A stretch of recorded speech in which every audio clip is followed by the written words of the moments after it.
ચાલો આપણે આજે મસ્ત વસ્તુ બનાવીશું ટિક્કી ચાટ. એના માટે જોઈશે મગના વૈડા. મગ એ પલાળીને રાખ્યા હતા કાલે અને એને બાંધીને વૈડા તૈયાર કરી દીધા છે. ચણા પણ પલાળી દીધા હતા. હવે એ બંનેને મગના વૈડા અને ચણાને આપણે મિક્સરમાં પહેલાં ક્રશ કરી દઈશું. પલાળ્યા હતા એને ક્રશ કરી દીધા છે. મગના વૈડા કર્યા હતા એ પણ ક્રશ કરી દીધા છે. 2 બટાકા બાફીને રાખ્યા હતા એને મેશ કરી દીધા છે.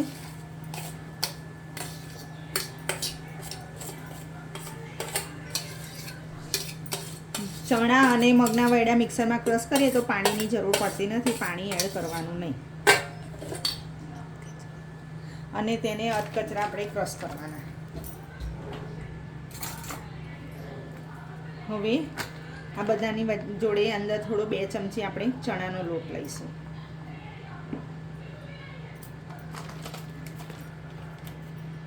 બે ચમચી ચોખાનો લોટ લઈશું આપણે.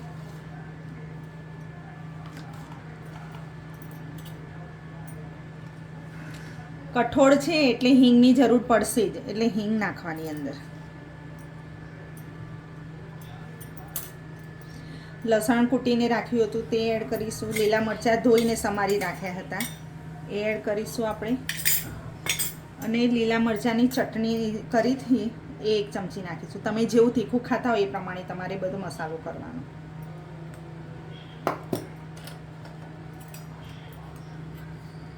એમાં થોડીક આપણે હળદર લઈશું અને સામાન્ય લાલ મરચું ચપટી જેટલું જ નાખવાનું. અને આ બધું હવે બરાબર એને મિક્સ કરી દઈશું આપણે. જેવી ટિક્કી વળે ને એ પ્રમાણે મિક્સ કરવાનું.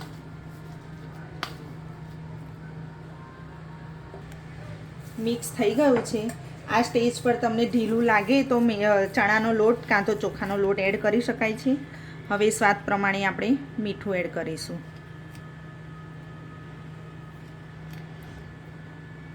અને મીઠા લીમડાના પાના હતા મેં ઝીણા ઝીણા કટ કરીને એડ કરું છું.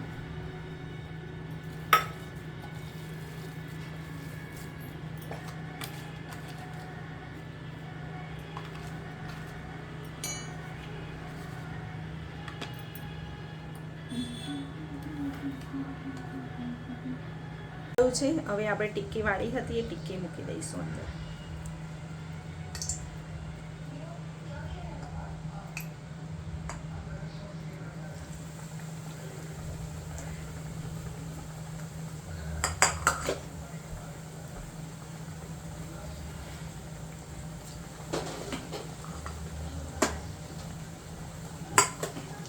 ટિક્કી વાળતું હતું.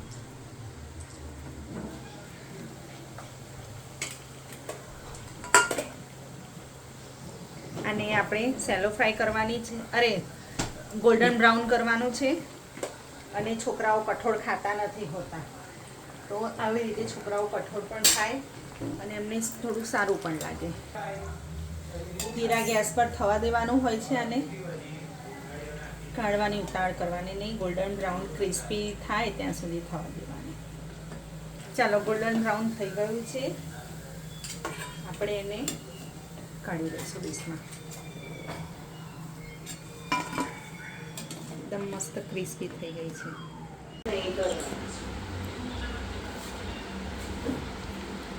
આપણે ગ્રીન ચટણી નાખીશું. એની ઉપર ખજૂર આમલીની ચટણી છે તે નાખીશું.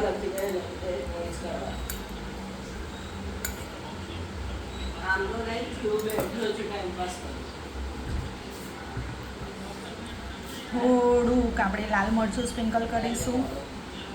તમે ડુંગળી ખાતા હો તો ડુંગળી પણ નાખી શકાય એના ઉપર. હવે આપણે સેવ એડ કરીશું.